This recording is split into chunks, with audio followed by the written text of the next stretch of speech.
Hi friends, hello, ನಮಸ್ಕಾರ. Welcome back to my ಸವಿಸಕ್ಸ್ cooking ಚಾನಲ್ಗೆ. ಇವತ್ತು ನನ್ನ ರೆಸಿಪಿ ಏನು ಅಂತಂದರೆ ಮಾವಿನಕಾಯಿ ಚಟ್ನಿ ಮಾಡಿದ್ದೆ, ಅದನ್ನು ನಿಮಗೆ ತೋರಿಸ್ಕೊಡ್ತಾ ಇದ್ದೀನಿ. ಇದು ಅನ್ನ, ಚಪಾತಿ ಹಾಗೆ ರೊಟ್ಟಿಯಲ್ಲಿ ತುಂಬಾ ಟೇಸ್ಟಿಯಾಗಿರುತ್ತೆ. ಇದನ್ನು ನೀವು ಬೇಗನೆ ಮಾಡ್ಕೊಳ್ಬೋದು. ಮನೆಯಲ್ಲಿ ಯಾರಾದರೂ ಗೆಸ್ಟ್ ಬಂದಾಗ ಬೇಗನೆ ರೆಡಿ ಆಗುತ್ತೆ.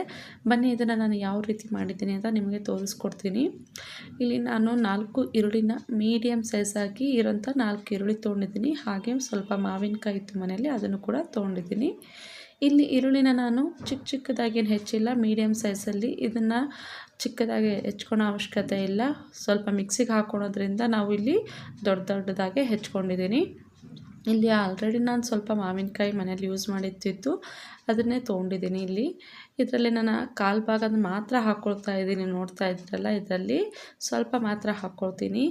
ಮಾವಿನಕಾಯಿ ಹುಳಿ ತಿನ್ನೋರಿದ್ರೆ ನೀವು ಜಾಸ್ತಿ ಹಾಕ್ಕೊಳ್ಬೋದು. ಇದು ಸ್ವಲ್ಪ ಹುಳಿ ಇರೋದ ಕಾರಣ ನಾನು ಸ್ವಲ್ಪನೇ ಹಾಕ್ಕೊಂಡಿದ್ದೀನಿ. ಇದನ್ನು ಕೂಡ ಅಷ್ಟೇ ತುಂಬ ಚಿಕ್ಕದಾಗೇ ಹೆಚ್ಚೋದು ಬೇಡ. ಸ್ವಲ್ಪ ಮೀಡಿಯಮ್ ಸೈಜಲ್ಲೇ ಮಿಕ್ಸಿಗೆ ಹಾಕ್ಕೊಳ್ತೀವಲ್ಲ, ಅದಕ್ಕೋಸ್ಕರ ನಾವಿಲ್ಲಿ ಹೆಚ್ಚಿ ಹಾಕ್ಕೊಳ್ತಾ ಇದ್ದೀನಿ. ನೋಡಿ, ಇವಾಗ ಈರುಳ್ಳಿ ಹಾಗೆ ಮಾವಿನಕಾಯಿ ಹೆಚ್ಚಿ ರೆಡಿ ಇಟ್ಕೊಂಡಿದ್ದೀನಿ. ಇಲ್ಲಿ ಒಂದು ಮಿಕ್ಸಿ ಜಾರನ್ನ ತೊಳ್ಕೊಳ್ಳೋಣ. ಇವಾಗ ಇದರಲ್ಲಿ ನಾನು ಹೆಚ್ಚಿರುವಂಥ ಈರುಳ್ಳಿ ಹಾಗೆ ಮಾವಿನಕಾಯಿ ಇದಿಷ್ಟನ್ನು ಕೂಡ ಇದರಲ್ಲಿ ಸೇರಿಸ್ಕೊಳ್ಳಿ.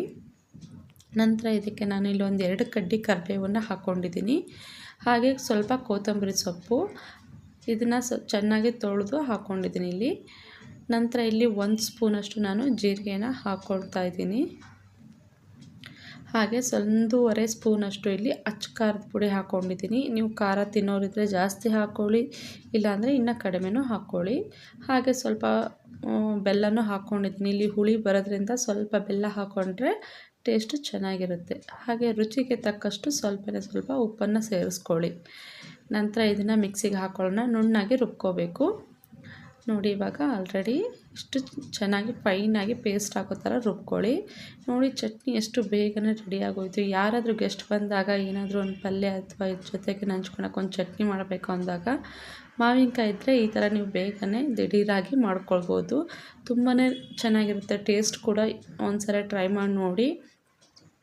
ಇದನ್ನು ಮಕ್ಕಳಿಗೂ ಅಷ್ಟೇ ಹುಳಿ ಖಾರ ಇರೋದ್ರಿಂದ ಸ್ವಲ್ಪ ಖಾರ ಕಡಿಮೆ ಹಾಕಿ ಮಾಡಿದ್ರೆ ಮಕ್ಕಳು ಕೂಡ ಇಷ್ಟಪಟ್ಟು ತಿಂತಾರೆ. ಸಾಸ್ ಥರ ಟೇಸ್ಟ್ ಬರುತ್ತೆ ಆವಾಗ. ಇದಕ್ಕೆ ಒಂದು ಸ್ವಲ್ಪ ಮೇಲೆ ಒಗ್ಗರಣೆ ಕೊಟ್ಕೊಂಡ್ಬಿಡೋಣ. ಇವಾಗ ಇಲ್ಲಿ ನಾನು 1-2 ಸ್ಪೂನಷ್ಟು ಎಣ್ಣೆ ಹಾಕ್ಕೊಂಡಿದ್ದೀನಿ. ಇದಕ್ಕೆ ಉದ್ದಿನಬೇಳೆ ಹಾಕ್ಕೊಳ್ಳೋಣ, ಒಂದು ಅರ್ಧ ಸ್ಪೂನಷ್ಟು. ಇಲ್ಲಿ ನಾನು ಆಲ್ರೆಡಿ ಸ್ವಲ್ಪ ಹಿಂಗೆ ಹಾಕ್ಕೊಂಡಿದ್ದೀನಿ, ಅದು ಸ್ವಲ್ಪ ವೀಡಿಯೋದಲ್ಲಿ ಸ್ಕಿಪ್ ಆಗಿದೆ. ಹಿಂಗನ್ನು ಹಾಕ್ಕೊಳ್ಳಿ.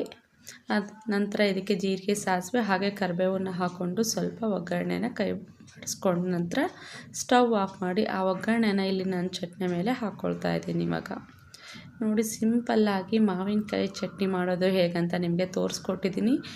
ಇದನ್ನು ಯಾರಾದ್ರಿಗೂ ಇಷ್ಟ ಆದರೆ ಶೇರ್ ಮಾಡಿ, ಹಾಗೆ ಹೇಗಿತ್ತು ಅಂತ ನನ್ನ ಕಮೆಂಟ್ ಮೂಲಕ ತಿಳಿಸಿ ಅಂತ ಹೇಳ್ತಾ ಇವತ್ತಿನ ನನ್ನ ರೆಸಿಪಿ ಮುಗಿಸ್ತಾ ಇದ್ದೀನಿ. ಹಾಗೆ ನೆಕ್ಸ್ಟ್ ವೀಡಿಯೋ ಒಂದಿಗೆ ನಿಮಗೆ ಮತ್ತೆ ಸಿಗ್ತೀನಿ. Thank you for watching.